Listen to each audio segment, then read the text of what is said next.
আসসালামু আলাইকুম। জামাতের কর্মীদের জন্য খুবই একটা বড় ধরনের দুঃসংবাদ আছে। প্রথম উইকেটের পতন হয়ে গেছে বিএনপির হাতে বা বিএনপির উপরে দায়টা চাপাচ্ছে জামাত। একসময়ের এই দুই মিত্র ক্ষমতাকে কেন্দ্র করে এখন সর্বোচ্চ রাজনৈতিক শত্রুতে পরিণত হয়েছে। একে অন্যকে নানানভাবে টার্গেট করে কথা বলছে। রাজনীতির মাঠে দুই দলই এখন উত্তাপ ছড়াচ্ছে এবং বাংলাদেশের বিভিন্ন জায়গায় টুকিটাইকে অনেক ঘটনা আসছে, যেখানে জামাত কর্মীদের দাবি, আমার ভিডিওতে ভাই আপনি ভালো করে ঘটনাটা যাই না নিউজ করেন, পত্রিকা দেখে শুধু বললেন, আমরা রেফারেন্স হিসেবে পত্রিকাকে বলতে হবে, কারণ এটাই হচ্ছে রেফারেন্স। তাহলে স্বাধীন বাংলাদেশে এখন আপনারা যে স্বাধীনতা দাবি করছেন, তো এখানে কেন পত্রিকা এখনো ভুলভাল নিউজ করবে? আপনারা পত্রিকার বিরুদ্ধে ব্যবস্থা নেন, আমাদেরকে রেফারেন্স নিতে হয়। যাই হোক, আপনার কুষ্টিয়া জেলার মিরপুর প্রথম উইকেটের পতন ঘটেছে বিএনপি নেতাদের হাতে বা বিএনপির কর্মীদের হাতে। দলীয় কর্মী খোকন মোল্লা নিহত হয়েছেন এবং ৩৫ জন আহত হয়েছেন। আর এই ঘটনায় জাসদ থেকে আগত নব্য বিএনপি নামধারী সন্ত্রাসীদের দায়ী করেছে বাংলাদেশ জামায়াত ইসলাম। আর এই ঘটনায় জড়িতদেরকে দৃষ্টান্তমূলক শাস্তিরও দাবি জানিয়েছে জামাত।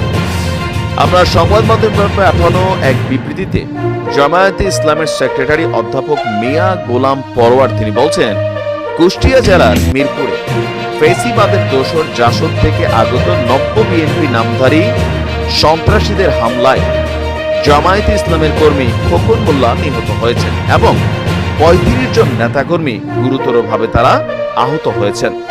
হত্যাকাণ্ডের ঘটনায় নিন্দা এবং প্রতিবাদ জানিয়ে জামাত বলছেন যে এই সেক্রেটারির বক্তব্য, আমি নিহত খোকন মোল্লার আত্মার মাগফিরাত কামনা করছি এবং তার পরিবারের প্রতি গভীর সমবেদনা জানাচ্ছি। একটি স্কুলের পরিচালনা কমিটি গঠনকে কেন্দ্র করে আমি নিউজটা দিয়েছিলাম যে দুই দলের মধ্যে বিশাল একটা সেখানে কিন্তু সংঘর্ষ ঘটেছিল। আর এই সংঘর্ষে আপনার দিন শেষে একজন হাসপাতালে মারা গেল।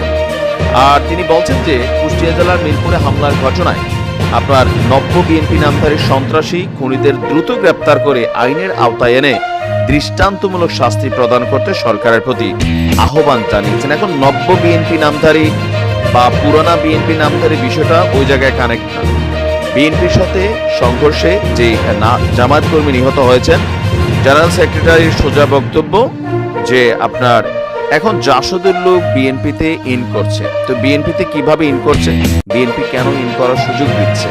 আসলে বাংলাদেশের বর্তমান প্রেক্ষাপট হচ্ছে বিএনপির বক্তব্য জামাতের মধ্যে এই আওয়ামী লীগের কর্মীরা, জাসদের কর্মীরা ইন করছে। এখন দেখেন এই যে রাজনৈতিক বক্তব্যগুলা এখানে পাল্টাপাল্টি একটা অবস্থানে চলে গেছে।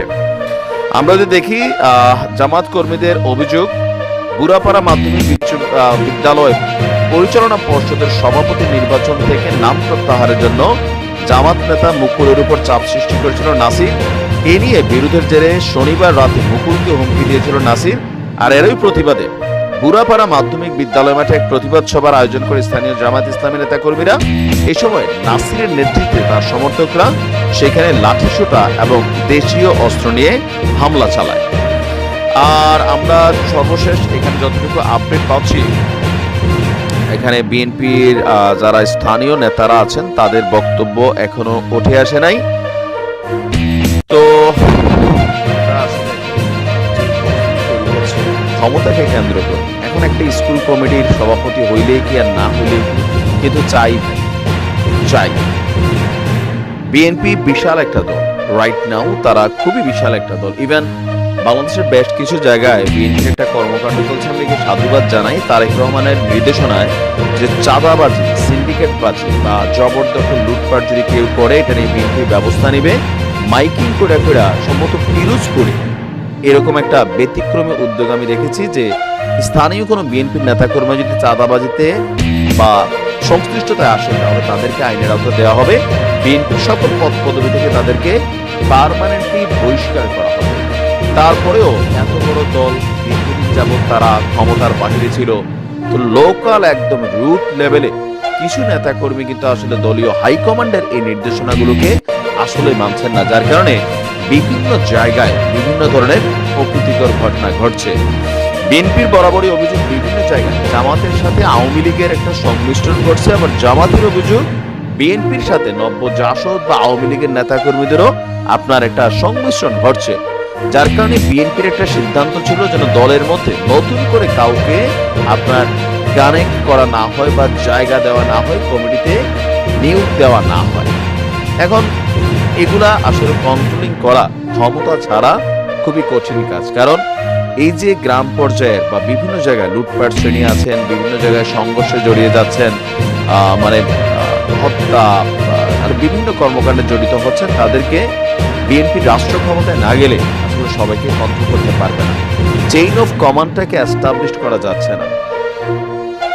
এখন আমরা বাংলাদেশে এই প্রেক্ষাপটে এরকম ঘটনা দেখতে চাই না, কিন্তু ঘটছে। প্রতিকার কি হবে? মামলা হবে, অনেকগুলা মানুষ মামলাতে যারা অপরাধী তারা অনেকে পার পেয়ে যাবে, নিরীহ মানুষ কানেক্ট হয়ে যাবে। দুই দলের মধ্যে কোন্দল হবে, এটার প্রতিক্রিয়ায় আবার হয়তো আরেকটা মানুষের জীবন ঝরে যাবে। এগুলো থেকে আসলে কবে মুক্তি হবে?